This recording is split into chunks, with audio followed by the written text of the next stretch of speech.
Tuatahi, e mihi ana ki ngā mate o tēnei atua, me kore mātou e wariwari. Kei a rātau e māmai tonu, mā ngā inoi ki ngā mātua tūpuna, me te āriki nui hoki, kia noho pai te rangi Māria ki a rātau. Tēnā tātou katoa. Ko auraki te mauka ko waitaki te awa, ko ngai tāhu rātou ko kāti mamo i ngā iwi, ko ima tōku unua. At the time of the Wahine disaster, John Bowman was a police constable, launch master, and member of the newly formed Police National Dive Squad. I'm Emma, John's daughter, and a senior sergeant based at the Kāwhiri Police Digital Communications Centre.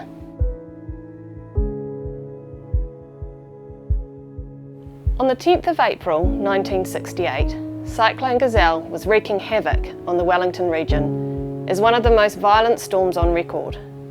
About 6:30 a.m, the inter-islander ferry Wahine was blown off course while attempting to enter Wellington Harbour and hit Barrett Reef, which is at the entrance.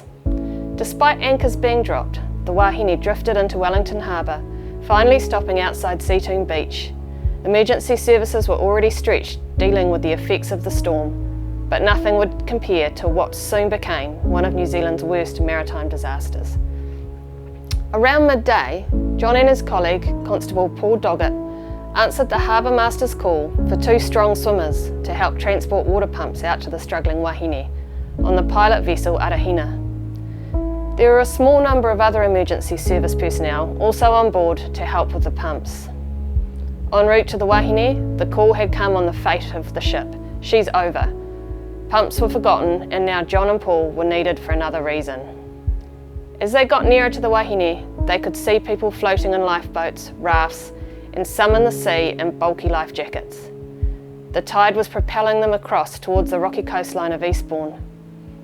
Shallower water on this side of the harbour caused massive swells to break. The swells tipped over many of the lifeboats and life rafts, throwing more people into the water. Some were able to clamber onto the upturned vessels, but the whole scene was mayhem. The Arahina went back and forth with the police, fire staff and crew of the boat pulling out as many people as they could reach. John says he lost all concept of time.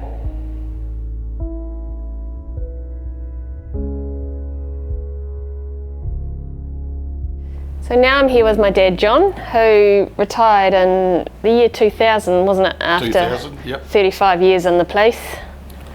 Yes, 35 years.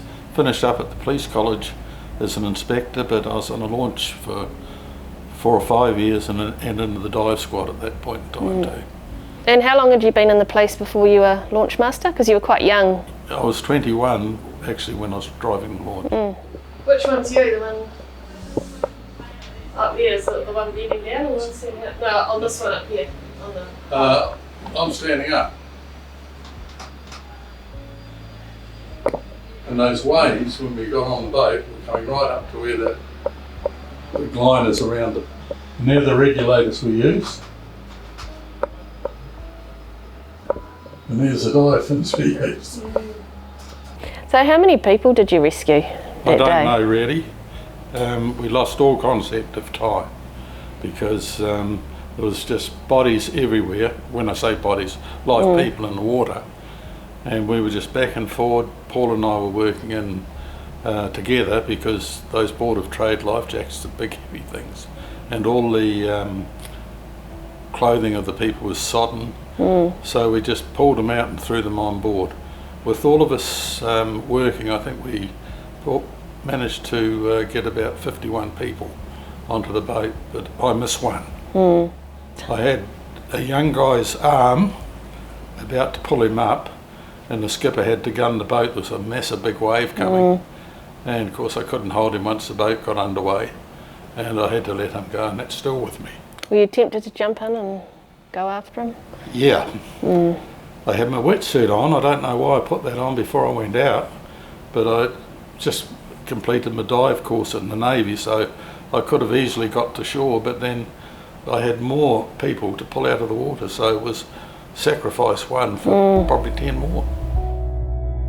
He's still in awe of the courage and skill of Captain Yui, who kept the Arahina steady enough in shallow water and huge waves for them to pull so many people aboard. Afterwards, as part of the dive squad, John was tasked with a number of follow-ups, like retrieving items from the wreck to help with the investigation.